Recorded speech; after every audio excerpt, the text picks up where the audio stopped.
All right, welcome to the first episode of the Mach Speed F1 Podcast. We're going to be covering the entire Formula One season, race by race, and discussing events.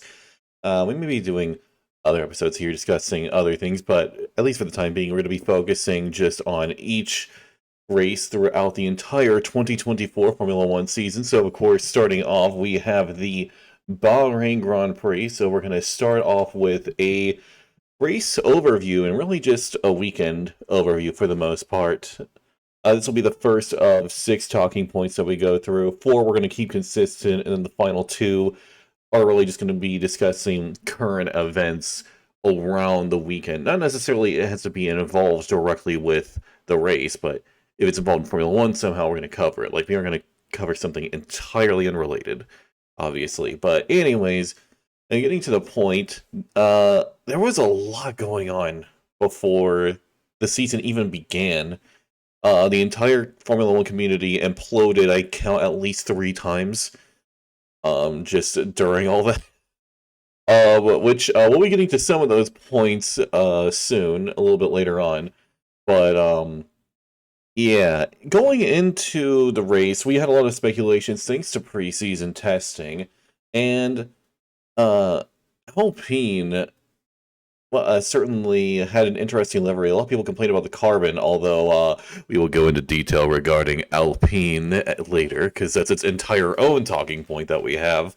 Anyways, so going into this race, it honestly felt like this race. It didn't even feel like the start to a new season. It felt like a continuation of last season.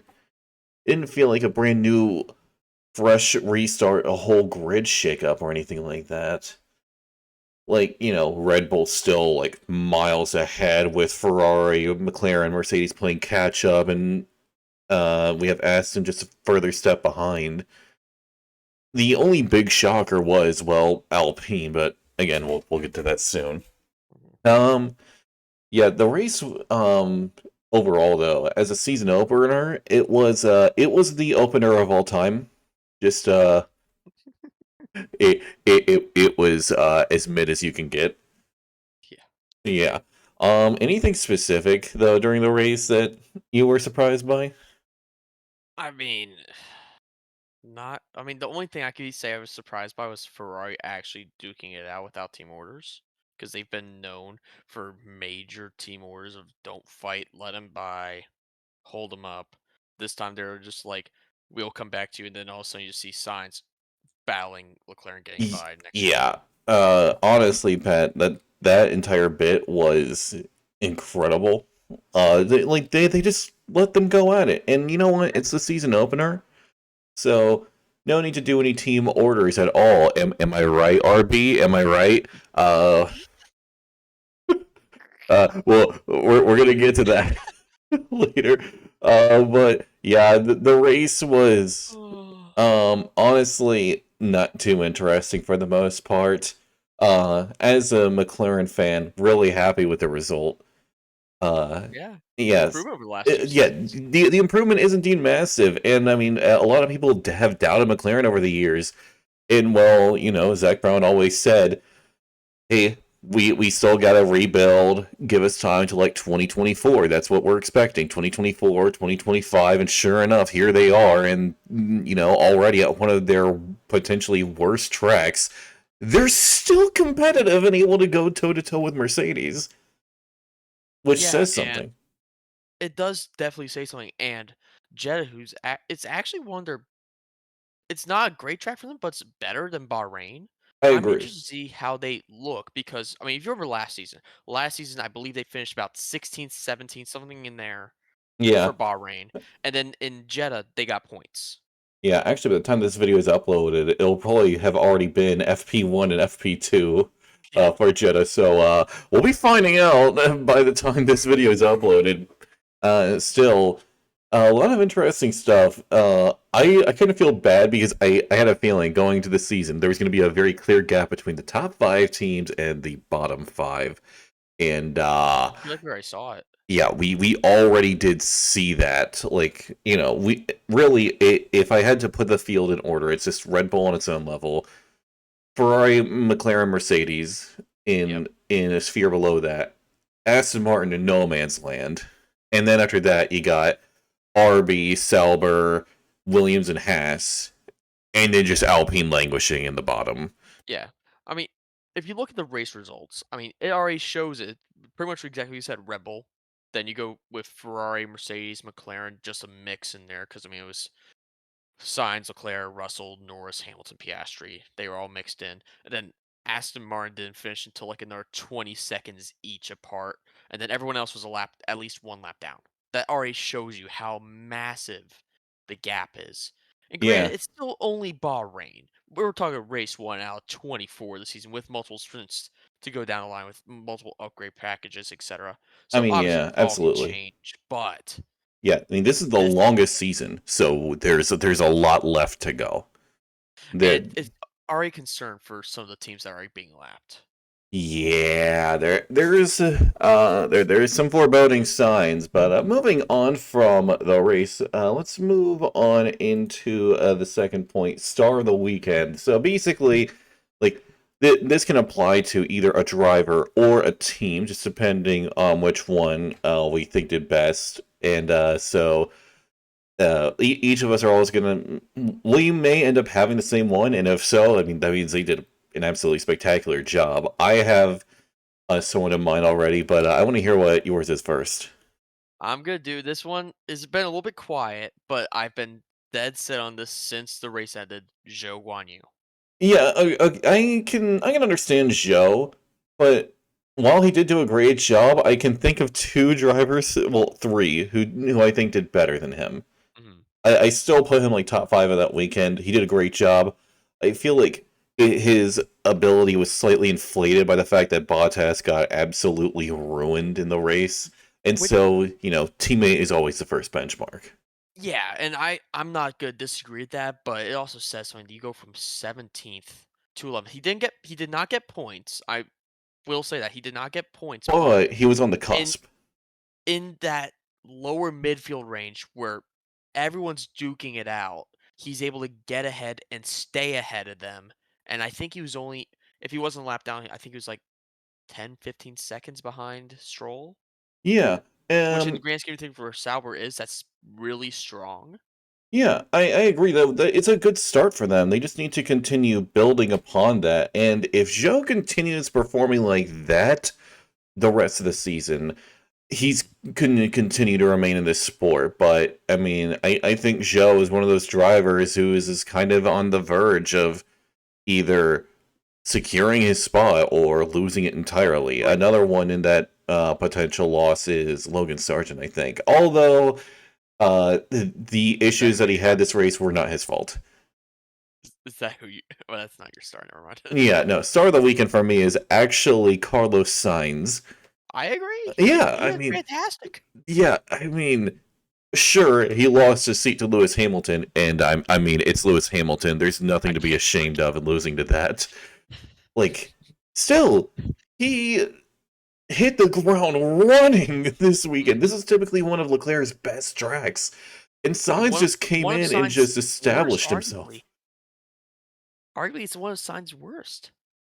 Yeah, I agree. Like Sainz just he was a different animal today, and I mean, Mhm. it's also just another sign that I think Carlos is a genuinely kind of underrated in some Mhm. aspects. In other areas, he's adequately rated, but I feel like Yeah. like Leclerc is like right here, and some people think Sainz is all the way down here. I don't think he is. I think he's just like he's close, not as good as Leclerc, I think, but he's up there. He earned that Ferrari seat in the first Yeah. place. He had one of the most impressive victories in recent years at Singapore Yep. a few months back. Like Sainz is a good driver, and he showed it this race. Honorable mention though, and I can't believe I'm saying this. Honorable mention goes to Lance Stroll because Yeah. he made a spectacular comeback drive after getting punted by Hulkenberg. Not gonna Mhm. lie, when I first saw him spin, I unironically said, "Stroll, you idiot!" And then upon replay, I was like, "I rescind my statement and I apologize." think everyone said that at first, and everyone proceeded to apologize as it was not his fault. He got Yeah, punted. Really, if you look at it slowly, Hulkenberg. it's Hulkenberg and Valtteri. I blame Hulkenberg more. I blame Hulkenberg more as well. I'm just Yeah. saying, like, on the second clip when they pull up Valtteri's point of view, he's still hitting into Oh yeah. Hulkenberg while he's doing it. Yeah. So I blame both more on Hulkenberg. It's Yeah, actually I mostly mean, that's Hulkenberg. just a classic Hulkenberg moment to qualify incredibly, and then just immediately fumble in the race. Like Yeah, that's the that's the Hulkenberg story of special right last there. year. Yeah. Speaking of a fumble, we're gonna go over to our third talking point, flop of the weekend, and I have a very clear choice, I and I have a have a clear choice as feeling well. I have a very clear feeling you're gonna agree with me on this, but I want to hear your point first. Uh, the Valtteri Bottas team, especially the pit crew. Oh, okay. So you're blaming Sauber as a whole. Yes. Okay. Uh, Not as a whole, more the Valtteri Bottas side because there's oh, multiple well, pit well. crews. I mean, I would still like that. That's the team as a Yeah, whole. Still, I mean, but yeah, I get what you're going for. Like, so your choice is Sauber, specifically leaning towards that part. Yeah, the pit crew fumbled spectacularly. he can't have a normal pit stop anymore. No, he can't. I mean, ever since Monaco 2021, that's it. He can't. He's been ruined ever since. I Yeah, bet you that tire just is like burst him the moment that yeah. occurred. If I'm not mistaken, didn't they grab like two front right tires? It just like it was incredible how spectacularly they screwed up. Like that reminds me of Mercedes at Sakir Yeah. in 2020. Like that was ridiculously stupid. However, my flop of the weekend goes to, as a whole, the Alpine Formula One team Yeah, because I agree. how? Okay, fun fact, everybody. So most teams manage to gain a decent amount of time, like a few tenths. McLaren in particular found 1.3 or 1.8 seconds, something like that. Absolutely insane. I think Ferrari found like 3/10, Yeah, something yeah. like that. Well, Ferrari, it may seem less impressive than McLaren's, but keep in mind, McLaren started from the bottom Yeah. and bumped up that much, and Ferrari still gained 3/10, and that's still a good amount. Alpine gained 1/10, one, I still whereas think like it's so less. many others, yeah, that's why their livery has so much carbon on it because Yeah. it's overweight. It is Well, overweight, and its engine is underpowered because Renault moment, and so and it's unfortunate. I feel yeah. really bad for the drivers in that because there was nothing they Yeah. could have done. They're both good drivers. They Yeah, have they a are. good lineup. It's like top Here five on the grid. here's my thing. I'm gonna say this. Yeah. If I'm not mistaken, I could be wrong, but I'm pretty sure that Renault engine that they run runs on the F1 minimums of every category. Um, I'm not quite certain on that. In terms of engine power, it is the lowest That's what I was out of all referring to four. more. Yeah, in terms of power, it is the weakest engine. So it's overweight with the weakest engine on top of that. Like, ugh. That you And can't have well, that. yeah, there's more details about this entire fiasco, but that's entirely its own talking point, We'll which get we'll be back to getting that. into. Yeah. So finally, the biggest WTF moment. So like this could be one moment in particular. It doesn't necessarily need to be during the race, but it's just like during Formula One. So like Yeah. biggest WTF moment, for example, a good example would be 2020 Sakir. Biggest WTF moment is Lance Stroll doing a barrel roll in his car. Oh, wait, was that Sakir? No, wait, no, that wasn't Sakir. Sakir. He actually got a Yeah, it podium. was. He, it No, was? no, no, sorry, no, no, no. It was Bahrain, No, I think. it was literally the little lap that they restarted after Grosjean had his crash. Yeah, that's the one. Yeah, it was Bahrain, and then he did a barrel roll. It, Like that sorry, would it be. was the very next week was secure, so I Yeah, already yeah, confused. yeah. That's why we got it mixed up. But like that, well, honestly, biggest WTF moment would be the Grosjean crash Yeah, there. But we would probably omit that for obvious reasons. But you yeah, want me to go first? biggest WTF moment for me. I mean, Oh, I feel like if it has to be anything, it's got to be Williams with their new wheel because both drivers were hating it the entire time. Like, the new wheel was giving Albon a hard time, and it ruined Logan Sargent. 97% brake bias will do that for you. yeah. Like Logan Sargent, not the best driver on the grid by any means. But credit No, where he's credit is due, this weekend was not his fault. Nope. It was Nope. not his fault by any And we means. talked about that privately. Yeah, we did talk about that before. Like, he did nothing wrong there. He honestly, up until the brake problems, he was keeping up with Yeah. Albon. He was only a couple of places behind, and he was keeping relatively even on pace. But of course, when your brakes go almost 100% brake bias, you're kind of screwed and can't do anything And his about tires that. were overheated from that point. Yeah, I mean, like after that, you're done. Unfortunate for Logan, and I think the team is going to cut him some slack, all things considered. Albon was having Yeah. some struggles with the wheel as well. But yeah, what is your moment in particular? I think I already know Logan what it is. Sargent's wheel failing. Yeah, so that's yours as well? Which yeah, that's mine, which I'm gonna go Yeah, a little bit I deeper because I detect no bias from possibly you, especially considering your hat right now. I'm not well, I'm more a Ferrari fan. Well, yeah. I mean, But I am I'll also a Williams fan, so I mean, yeah. yeah, well, of course, I'm more so a McLaren fan.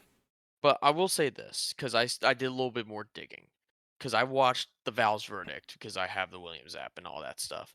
And he Right. said it's like the whole wheel failure was a total moment. They were like, what just happened? Like they're taking a look themselves in the mirror, like, what did we just do to ruin not just Alex's race and Logan's race, but ruin a potential for a good weekend in that lower midfield to snag a higher spot than what they got. They shot Yeah. themselves in the foot at the first race, and with history being a thing, that's not a good thing. Okay, actually, I'd like to change my answer to biggest WTF moment, because I can't believe I forgot about this, but I'm going to change my answer. Uh, RB's position changing strategy and Tsunoda's subsequent temper tantrum. That is what I'm changing it to, because I mean, Yuki, this is your fourth season in Formula One. Like, I mean, he's got to be able to maintain his composure, and then he like pulls a stunt, like late braking after the race is over. What if he crashed? Well, like that would have been like potentially millions of dollars down the drain because he couldn't keep his composure. Like, that attitude is what I think is ultimately going to cost him any chance of hopping in that Red Bull F1 car. Because even Max got better after a couple of seasons, but the difference is he started even younger than Yuki. So he still had that hot-headedness, but he mellowed out by season 4. Yuki still hasn't. And I mean, that's not a good sign. It really isn't. He's got to be able to maintain his composure in heated scenarios. Now, granted, Yuki honestly should have listened to those team orders in the first place, because maybe Danny Rick could have found a way past the car ahead. But Yeah. because Yuki held him up, it cost him that window. Of course, hindsight is 2020, so we never know. We will never know. Yeah. I But mean, still, not cool. at most, he probably only gets Magnussen because I think Joe was too far up the road at the time Yeah, for and Ricard to really do anything. Which, granted, one position is one position. That's still nothing to like gloss over. An overtake in F1 is still a major deal, whether it's for P1 or P19. yeah, Overtake's an that's very overtake. true. Like an overtake is an overtake, and I mean, you got to work together as a team. It's a team Hmm. sport at the end of the day. Sure, the Yeah, drivers' championship is really important, but the real reward is in the constructors. So I mean, both yeah. drivers need to work together properly. Because if you don't, you get Spain 2016. Oh god. So yeah, yeah, And also, to be fair, RB, the entire team knows they're not fighting for a world championship. They know that right they now. never will. I never will. Yes, it's still hurtful to them, but they weren't fighting for it. Sonoda should not. Sonoda needs to focus on that potential for P6. Yeah, and I mean, I think P6 is definitely doable for It's that team. doable, I but they mean, gotta work but together. yeah, I mean, and they have, and really, I think their fight is going to be with two other teams. Those two being Williams and Sauber. Yep. Alpine, unless they, well, again, we'll get to them. Unless they fix it, Didn't they already have they're gonna. upgrades on that car? I don't know. I do not know. But we'll be getting to that. So the final two talking points are kind of weekend specific. So so the final two talking points will change throughout each weekend. So going to that. Speaking of Alpine, point number 5 is Alpine's downfall. So I am a certified Alpine hater. You don't say. Yeah, I mean, I absolutely do have a bias here, but honestly, it comes from like a frustration of this is a manufacturer team that's been in the sport for a long time, that's consistently talked a big game. They have the resources, they have the personnel, they have the driver lineup to really put in some work, and then they have just stayed as mid as they possibly can for the past few years until finally they just completely plummet like this. Like, I mean, look at Red Bull. They've started using their own engine manufacturing process, and look at where they are. They're dominating. Renault has had managed to have success in the past. What when they were back as Benetton, and of course when they were Renault in 2004, when it not 2004. Well, no, they still had a good year in 2004, but still 2005 and six in particular, when Yeah. Alonso got those two world titles. Renault has had some big successes, but they Yeah. just cannot find it anymore. Also, am I correct in knowing that just about what 2, 3 seasons ago they had like a 3 podium year, 3 or 4 podiums? Yeah, in 2021, they had two podiums.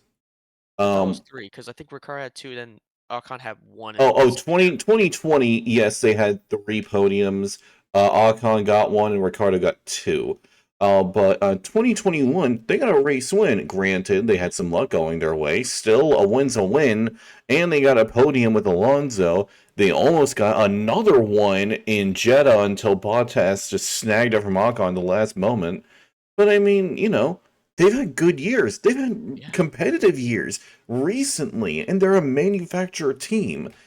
Mhm. With all the resources and everything they have, they should be able to be competitive, but Mhm. they just aren't. And that to me is just like personally frustrating to Yeah. watch, which makes me very glad I started watching Formula One and became a McLaren fan in 2021. Because if I was a McLaren fan in the mid 2010s, I probably would have quit being a McLaren fan. I am not going to lie. But like, I this still level of question why I'm a performance Ferrari fan. is just wait, what? I still question why I'm a Ferrari fan. I mean, Ferrari though, when they win, they are on the up and up. Like the high that you get from that is like incredible. Well, it's like we do good, and then all of a sudden a pit stop happens. Yeah, I mean like it really is just like continuous up and down over and Yeah. over again with Ferrari. You I might mean as well with play clown music while they do a pit stop. I mean actually, this is going to be a little bit off topic at this point, but I will say credit where credit is due. Fred Vasseur is cooking something in with Ferrari. They definitely seem way more focused. They seem more confident. Their strategies have gotten better. And 2025, I think Red Bull has every reason to be worried, Yeah. especially considering their new recruit. But we'll be getting to that in a moment. Uh, Which also, real quick, yeah, you remember this when Ferrari announced Fred Vasseur was going to be the new team principal. I remember talking to you, and I was not happy.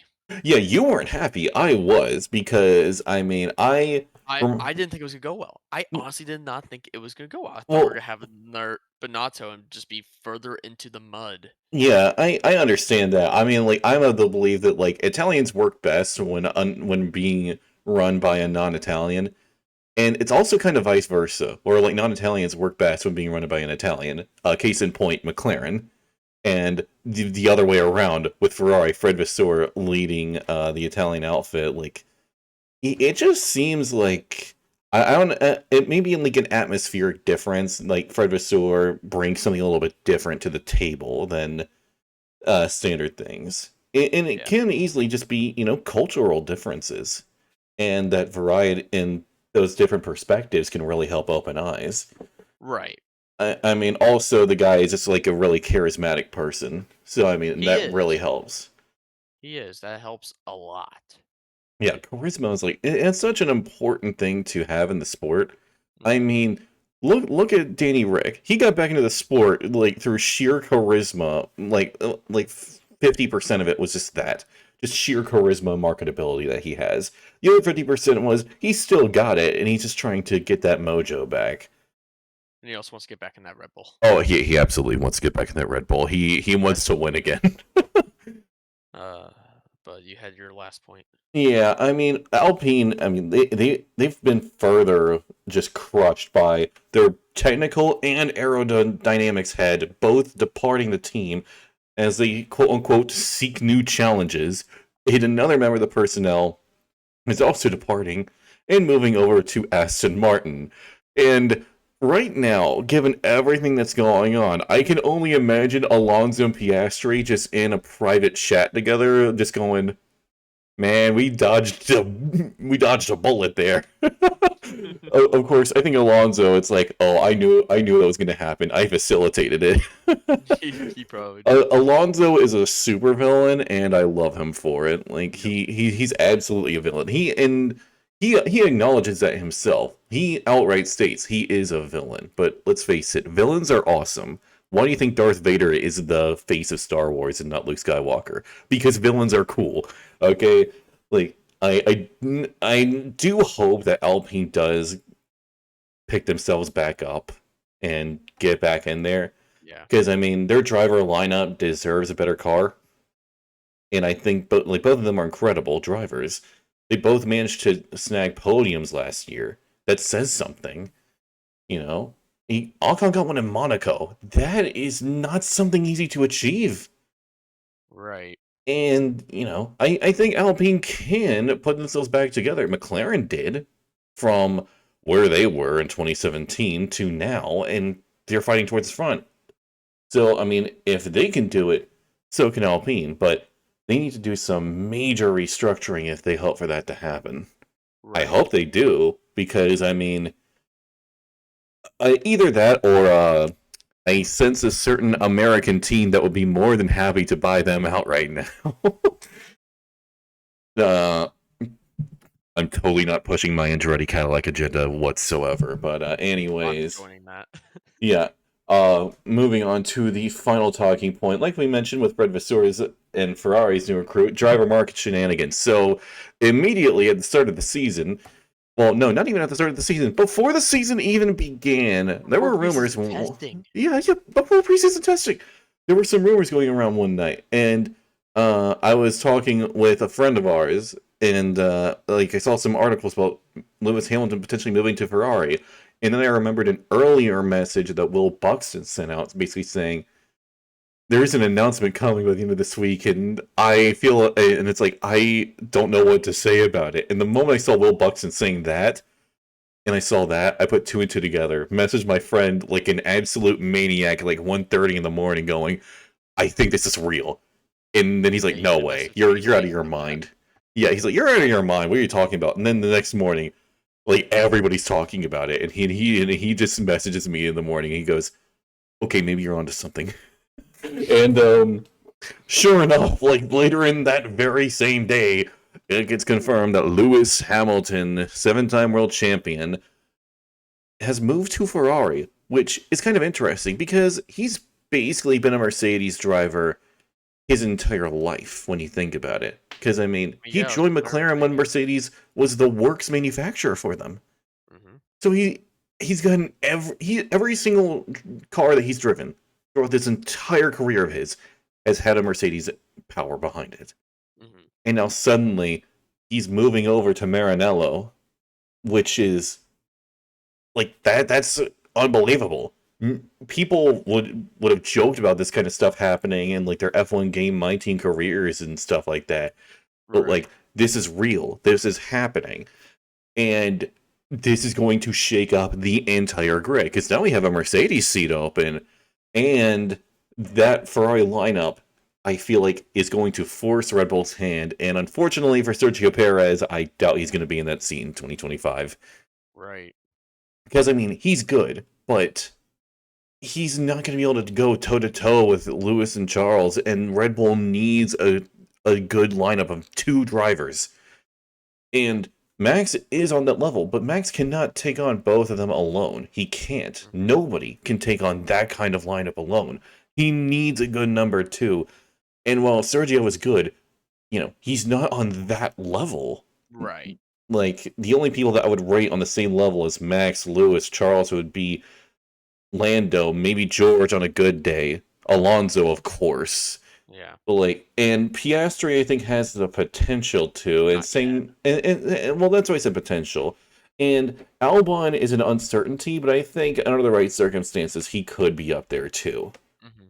But like, I s- go ahead. I still remember like a few weeks before Lewis announcement was confirmed, we were talking about how Albon was going to Ferrari. It was pretty much sounding like a done deal. Right? It was Yeah. gonna I be mean, we heard a Leclerc and lot of rumors Albon. about that, and then suddenly, just Lewis happened. Hmm. And this has shaken up the entire grid. I mean, pretty much everybody at this point has been connected to the Mercedes seat that's now vacant. Naming off some of Including the drivers. Max. Well, yeah, just recently, Max Verstappen has been connected to it, as well as, let's see here, Carlos Sainz, Kimi Antonelli, Fernando Alonso, Alex Albon, Esteban Ocon, Mika Hakkinen, returning from his sabbatical, obviously. Pierre Gasly. Pierre Gasly has been connected to it as well. Just like everybody has had something, and I'm not surprised. It's a Mercedes seat, so I And you bet know who Toto else has? immediately got calls from like half the paddock for that seat. You know Uh, someone else who has Mage? who? Mick Schumacher.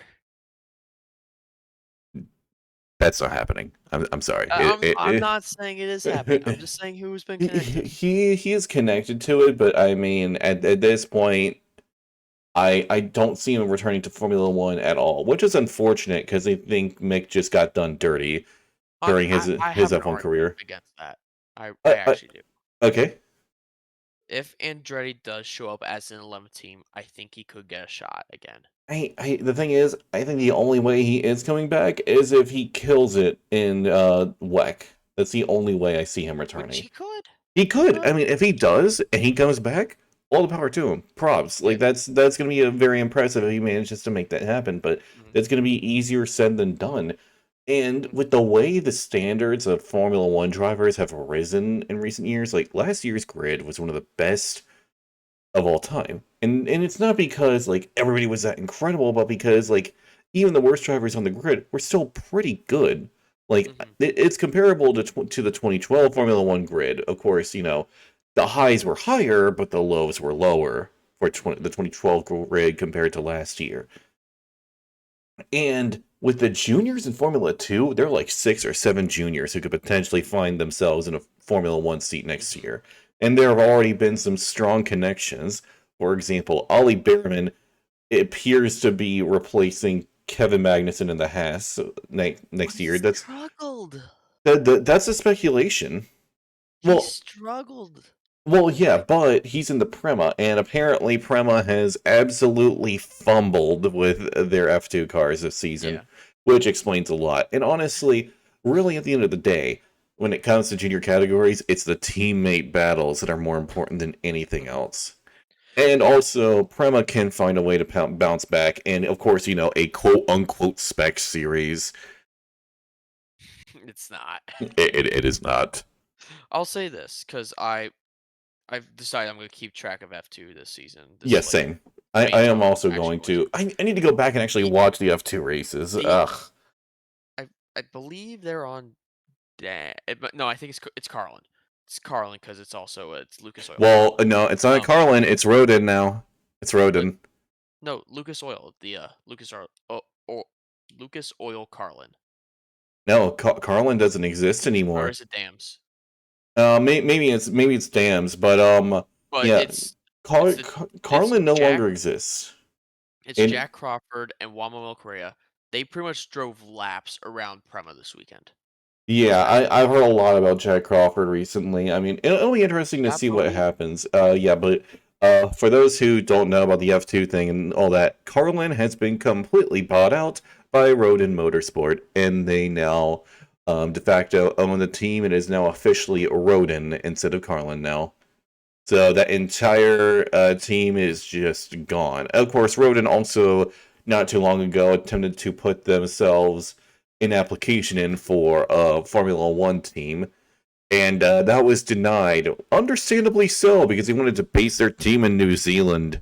Which, I Mhm. mean, I appreciate wanting to be at your home country and all, but like That's on the other side of the planet compared to everybody else. Where all of them are based in Europe, Right. or America has its case. But then again, they got a team in the U.S. in Maranello, right next door to Ferrari, and also one in Britain. So Yeah. like I appreciate Rodin's efforts, but you got to stay a little bit closer to Mhm. home. Well, a little bit closer to Formula One's home, I guess you could say. And let's Right. face it, F1's home is England. That's where it all Silverstone. is. It's just Silverstone. Well, Silverstone is specifically for Aston Martin. Speaking Well, no, I'm of, just talking F1's home is Silverstone. well, yeah, that I would consider if any track was Formula One's home circuit, it would be Silverstone. I do agree with you on that. It's a brilliant track, so I mean, I think it deserves a home moniker.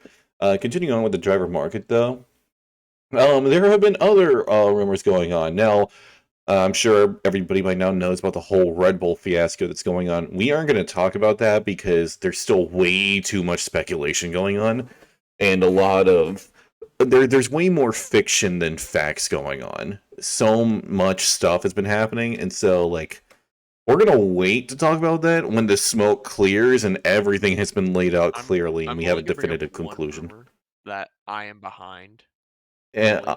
yeah, and that is Christian stays, Helmut Marko, Adrian Newey, and Max Verstappen yeah, all leave. there are rumors going on with like a schism going on between the Thai side and the Austrian side of Red Bull. Mhm. But again, like that's a whole Yeah, own can of worms. And I'm there's behind that rumor, but it's a rumor. there's speculation though that should Max depart, the Red Bull team is going to try and buy out two drivers for their lineup. And according to rumors, again, these are rumors, so take everything I'm about to say with a grain of salt. The rumors are stating the potential lineup they were trying to buy out will be Alex Albon and Oscar Piastri. Albon would not do it. I mean, I'm behind that. If Max is gone, I could see Albon wanting to return because it's like, hey, look, I'm not going to get demolished this time. Proceeds get demolished by Priastri. I mean, if he does, his career is over, but I don't think he will. And honestly, Albon getting demolished back in the day, I mean, that was not his fault. I mean, he was in Formula One for half a season, and then he got thrown into the proverbial lion's den, and of course, naturally got eaten alive in there. I don't blame him. Ever since he came back with Williams, he's proven that he's absolutely capable and deserves a top spot in the top team. Yeah. Yeah, that'll be interesting to see how all of that plays out. But the driver market is looking nuts, and of course, if Alonso moves to Mercedes, the Aston Martin seat is open. Who's going to take that? And of course, other speculations. Liam Lawson seems to have some kind of deal going on where he's getting a seat in RB in 2025. He's getting Mhm. something. That's what speculation is saying.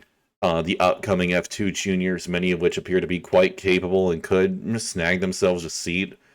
Other drivers in potential danger. There are rumors around the Sauber lineup being completely swapped around, things like that. Of course, season is just beginning, so I have a feeling we won't know for certain until summer break. Oh, that's when probably when it'll be beginning. Yeah, that's when I think everything is really gonna start popping off because I think for them that Mercedes seat, I think Mercedes wants to be patient about it because I mean, They've said they're going to be patient. well, yeah, because I mean, if Kimmy really does live up to the hype, go ahead and throw him in there. Go for it. I mean, you're not fighting at the front right now anyway, so you might as well let him get acclimated a little bit. I mean, again, I think Kimmy's going to be a huge factor. But anyways, yeah. So that's pretty much all the major talking points we wanted to hit. Mhm. Any other additional stuff you want to say before we wrap up? Ah, I mean, there was well, first to cover my stupidity, it is dams. Want to fix that up? It was dams. I Yeah, was wrong. DAMS. So Yeah. YouTube. Um. Don't copyright. Yeah. Don't not copyright. Don't. DAMS. Yeah, DAMS. Who am I kidding? It's a team name. It's a They're team gonna name. flag I us know. anyways. Yep. I Anyways, will say the one thing I did want to bring up. I still just find it interesting that Mercedes and McLaren split perfectly with Russell, Norris, Hamilton, Piastri. yeah, I Just mean they're that's close. a battle I'm very I mean, we talked about it earlier, like McLaren could easily pop off all of a sudden just because this is their worst track. But if it does hold like this, I'm very excited to watch this Mercedes McLaren battle. Yeah, I can't wait to see that continue on until Russell inevitably causes a multi-car collision. I was waiting for that. Yeah, I enjoy some Russell slander. He's a good driver, but he fumbles on occasion. Case in A point, different YouTuber would Singapore. disagree. Who? I don't even want to say his name because we'll get demonetized, but you know who I'm talking about. I actually don't, but you can just tell me later. But yeah, so that's basically the entirety of the Bahrain GP covered, and other various events surrounding it. You can catch the next episode a week from now, where we'll be covering the events of Jeddah. So it'll be interesting to see how that plays out. McLaren seem to be a little more confident around here, so I'm hoping my team does well. Ferrari, of course, is looking good too, so I know Pat's happy about that. But yeah, so we'll be seeing you all in the next episode. See you then. I've been Monk Mage, I've been Pat. and we'll be seeing you all next time.